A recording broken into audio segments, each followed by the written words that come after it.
Good morning. Thank you for joining us this morning. Please raise your hand and let me know that you can hear me and you can see my screen.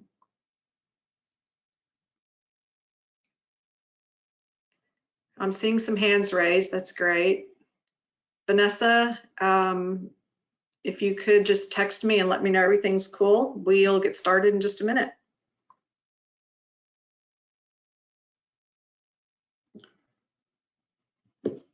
Thank you, Emily.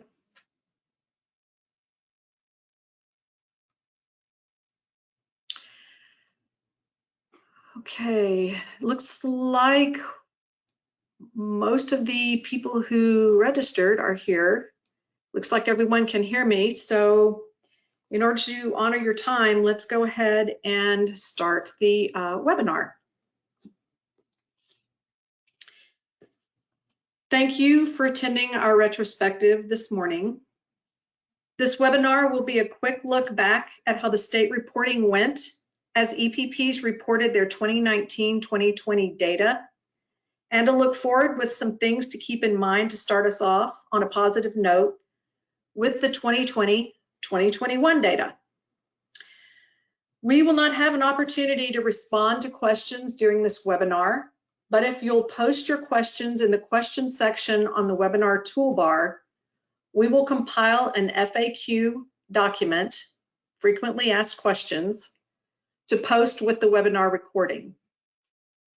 The webinar and FAQ document will be posted at the bottom of the Program Provider Resources page on the TEA website. Remember, please do not leave your questions in chat because we cannot recover those after the webinar.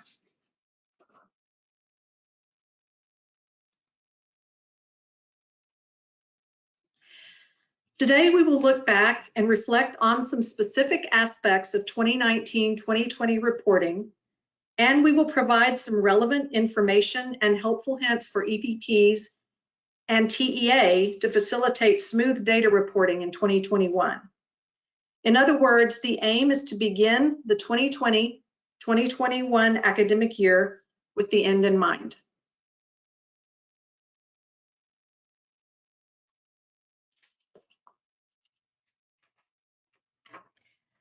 Before we move forward, let's review some key terms that will be used in this webinar. First, when we refer to TAC, we mean Texas Administrative Code, which has rules that impact EPP data reporting. ASEP is the accountability system for educator preparation programs, and ECOS is the educator certification online system, which houses the educator data across the state. There are different accesses to ECOS, one for educators, one for EPPs, and one for TEA admins, and so forth. Finally, a data fix request is a request for technical assistance to correct data. It is important to note that the records in the ASEP menu in the ECOS for Entities green screen are locked at the end of each reporting year and cannot be changed.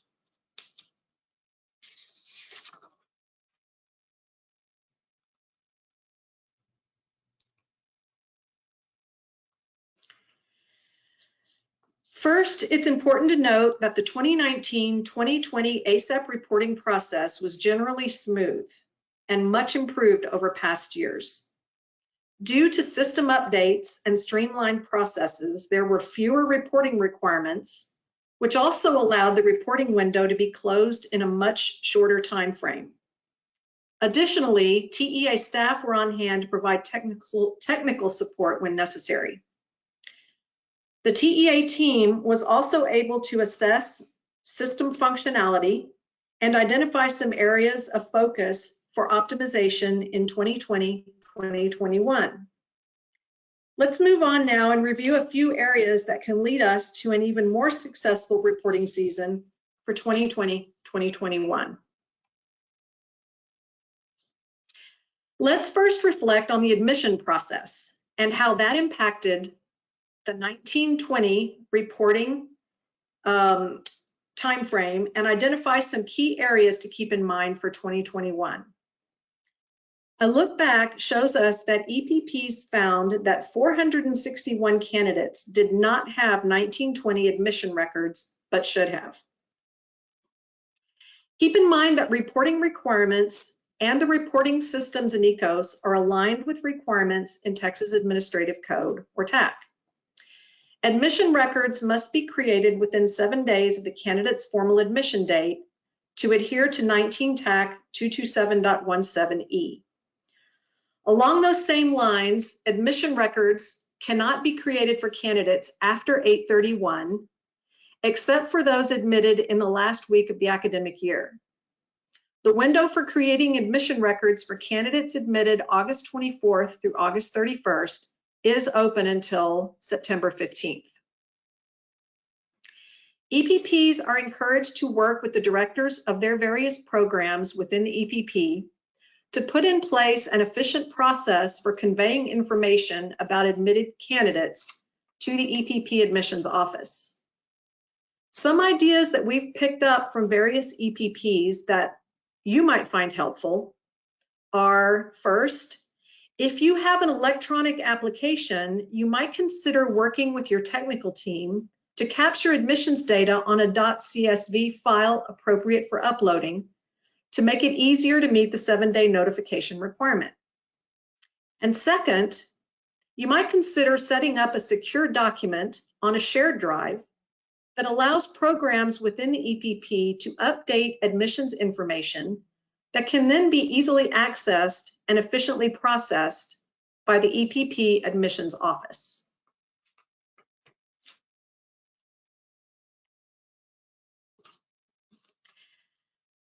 The second admission-related issue that occurred was that numerous admission records were created with incomplete information. This was, for the most part, the content hours and content GPA data that were missing for teacher candidates. Luckily, these are some of the fields in the admission record that can be edited by the EPP. However, having to go back and find this information to report was time-consuming because EPP staff had to locate the information and update multiple records. Remember, as you are creating admission records this year, the subject-specific content hours and the GPA of those hours is information that is required to be reported for teacher candidates. This data used to be reported on the GPA spreadsheet, and now it is reported in the admissions record in ECOS. The content hours and content GPA fields in the admissions screen are identified as optional only because they do not have to be completed for non-teacher candidates. Along those same lines, remember, if your university requires an SAT, ACT, or GRE for admission into the institution, or when your non-teacher program requires a GRE to admit a candidate with a GPA below 2.5, then your EPP must report the scores for those candidates. The most efficient way to process content hours and content GPA is to input them when creating the admission records.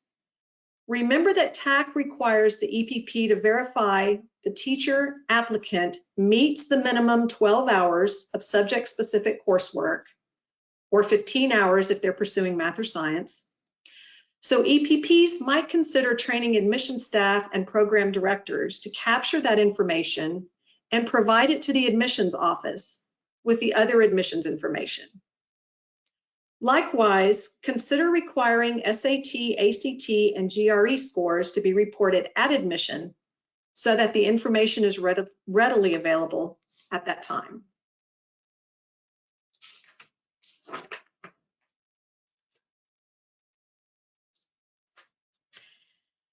Let's move away from admissions now and review some activity around reporting observations. One of the issues that caused problems for EPPs was that some candidates were not on the finisher records list, so their observations could not be uploaded. This was particularly noticeable with the non-teacher candidates. Many of these candidates had been enrolled in the EPP for 3 to 4 years, but had never been identified on the finisher records list. When the EPP attempted to upload the observations, an error message was generated.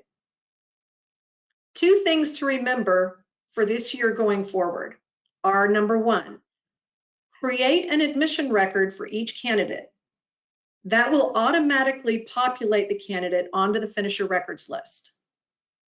And number two, take some time to review your records now to identify those candidates that are not on the finisher records list.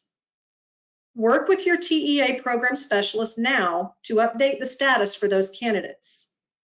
This will allow TEA staff ample time to make any needed corrections so that it will be easier for you to upload observations later.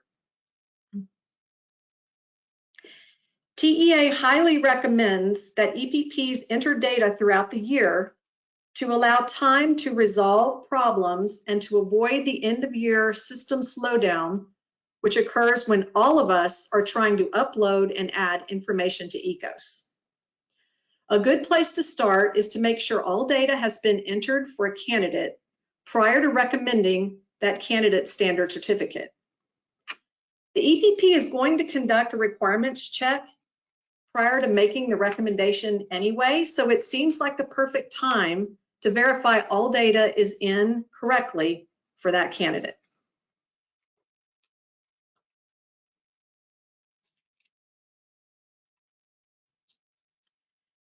Another common issue we saw when assisting EPPs with observation upload errors was assignment types that did not match. The most common was the certificate assignment type. Assignment type issues are easy to avoid going forward if you keep in mind that there are really only 3 certificate assignment types: the intern, or INT, the probationary, or PRO, and the probationary extension, PROX. And there are only 2 non-certificate assignment types: CLIN, CLIN, and the new non-teacher, which is NONTCH.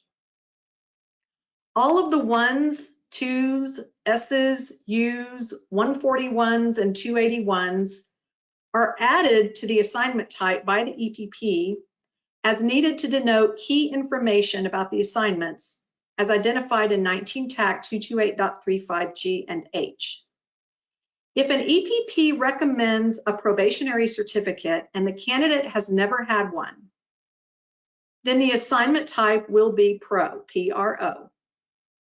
The candidate could be in a first-year internship or in a second-year internship, but if it's the first probationary certificate held by the candidate, the assignment type will be PRO. If, however, the candidate has held a probationary certificate in the past, the second time the probationary is recommended, ECOS will automatically issue the certificate as a probationary extension, or PROX. If the candidate is in a second-year internship or in a third-year internship, the certificate will be a PROX if it is the second probationary certificate that has been issued to that candidate.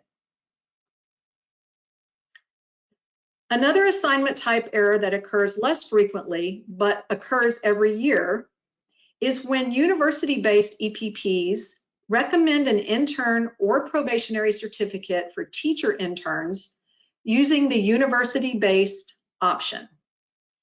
Candidates in undergraduate programs do not qualify for intern or probationary certificates, so ECOS does not understand an assignment type for a teacher, intern, or probationary certificate that is recommended as university-based. To avoid this assignment type error, when recommending the intern or probationary certificate for teacher candidates, the EPP must select either the post-bac option or the alternative option as applicable to that candidate. It is important to note that the standard certificate issued to undergraduate candidates will be recommended using the university-based option. Moving forward on an efficient note, it is helpful to upload observations as they occur, which allows time for TEA to assist with issues as they arise. It is wise to heed the error messages as well. So if you cannot solve an upload problem, capture a screenshot of the error message and send it to TEA with your request for assistance.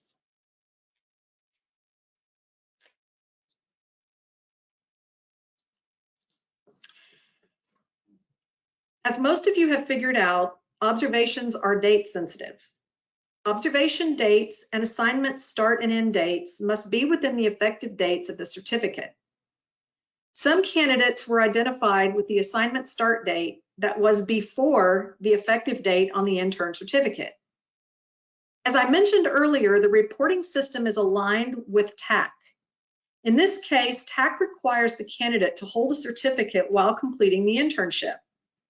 So the assignment start date for the purposes of duration of internship, first contact, and observations must be on or after the certificate effective date. Observations that happen before that time or after the end date on that certificate are not going to be counted. Another issue we saw related to dates was mainly from the non-teacher programs that attempted to report observations that occurred in the summer after July 1st, 2020. Due to validation that is built into ASEP for another purpose, observations that occur after July 1st are seen by the reporting system as occurring in the next reporting year.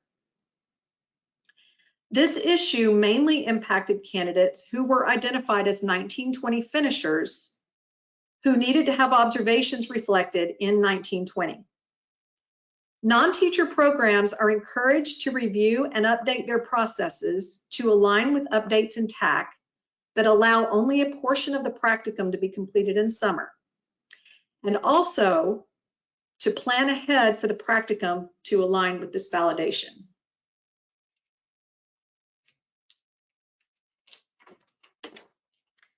Additionally, TEA will be reviewing that validation to determine if it is still necessary, and if not, will update the validation dates to align with the academic year. For now, though, please keep this validation in mind.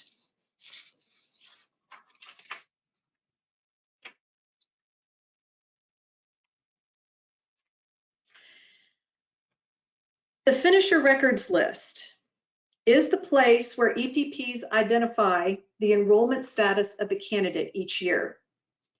Because it has the name finisher, people often think this list is only a place to reflect candidates who have finished the program.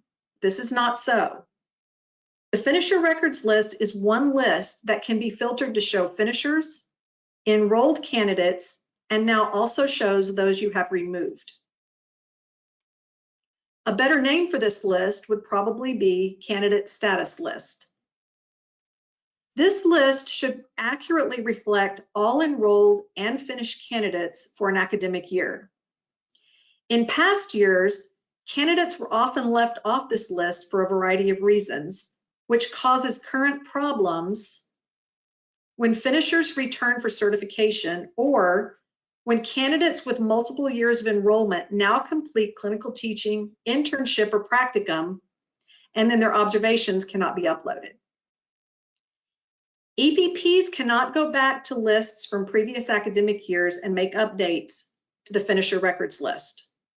In fact, as a side note here, any option under the ASEP drop-down menu cannot be edited after the year locks and a new year opens. This not only includes the finisher records list, but also includes observation records and admission records. Moving forward on a right path, the finisher records list can be kept clean and an accurate representation of your candidate's enrollment if you will create an admission record for each new candidate.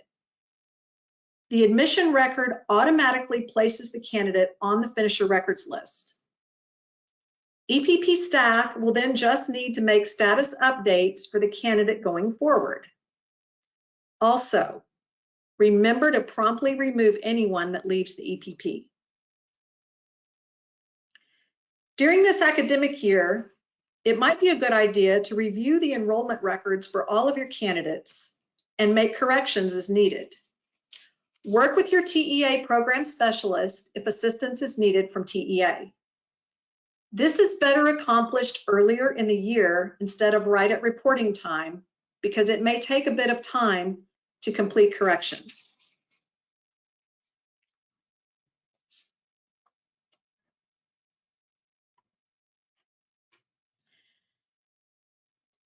Putting it all together, we have attempted to design your green screen pages to do more work for you. When you create the admission record, the heavy lifting is done for the time being. TEA is notified of candidates' admission. Candidates are automatically placed onto the finisher records list as other enrolled, and candidates are placed into test approval as eligible. Remember those 461 candidates that did not get admission records during 1920? Those caused all kinds of problems for EPPs who could not get the candidates onto the finisher records list and or could not upload observations for them.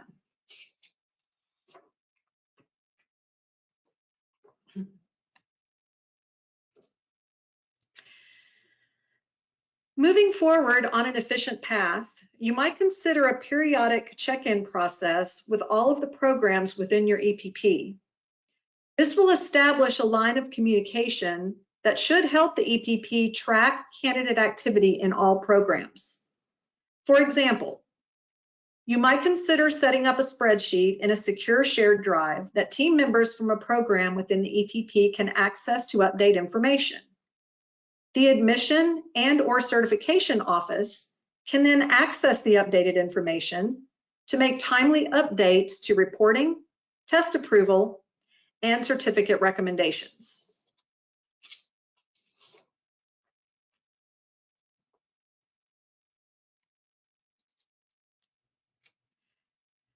Speaking of communication around EPP processes, an important reminder here is that timely communication and coordination between teacher programs, candidates, and the certification office will be extremely important with the Science of Teaching reading test requirement going into effect on January 1st, 2021. Certification officers and teacher programs will need to communicate regularly with each other and with candidates to ensure that intern, probationary, and standard certificates requested for core subjects EC6, core subjects 4 through 8, English language arts and reading 4 through 8, and English language arts and reading and social studies 4 through 8 are recommended and issue by December 31st, 2020. Please remember that certificates do not always issue after they are recommended for a variety of reasons. When setting timelines for your candidates around the Science of Teaching reading requirement, remember to set your due date for applying and recommending certificates far in advance of the December 31st, 2020 deadline to allow for possible delays.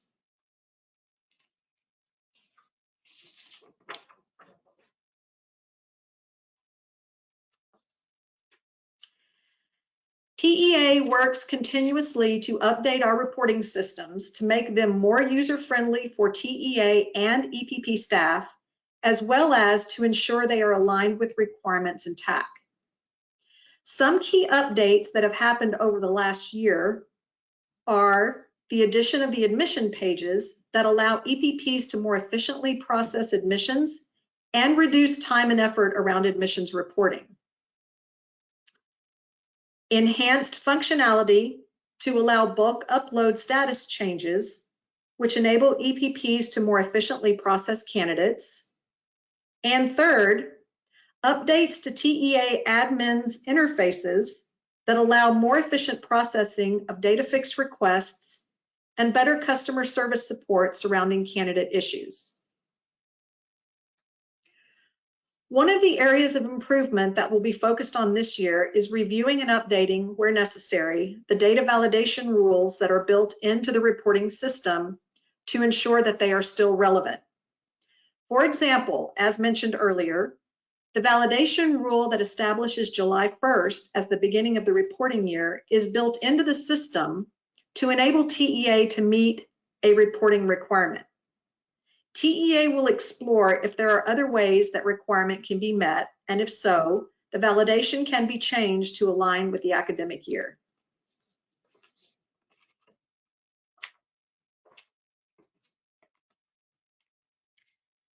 TEA staff appreciate feedback from EPPs regarding repairs and enhancements of system functionality.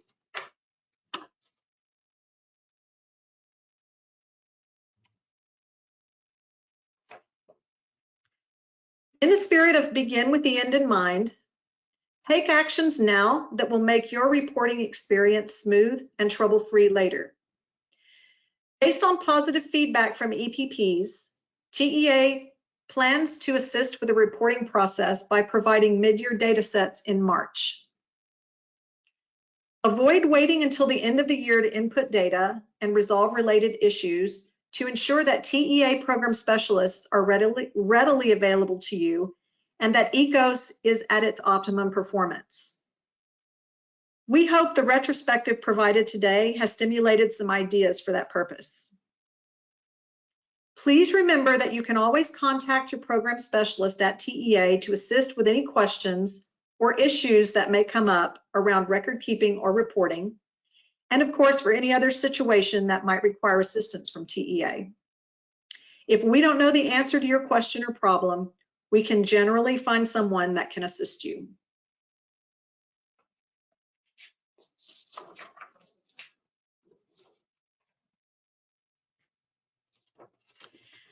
We hope you found this retrospective to be helpful. TEA staff will gather the questions you have posted in the questions section of the webinar toolbar and will compile an FAQ document. The webinar recording, along with the FAQ document, will be posted on the Program Provider Resources page on the TEA website. Best wishes from TEA for a wonderful 2020-2021 academic year.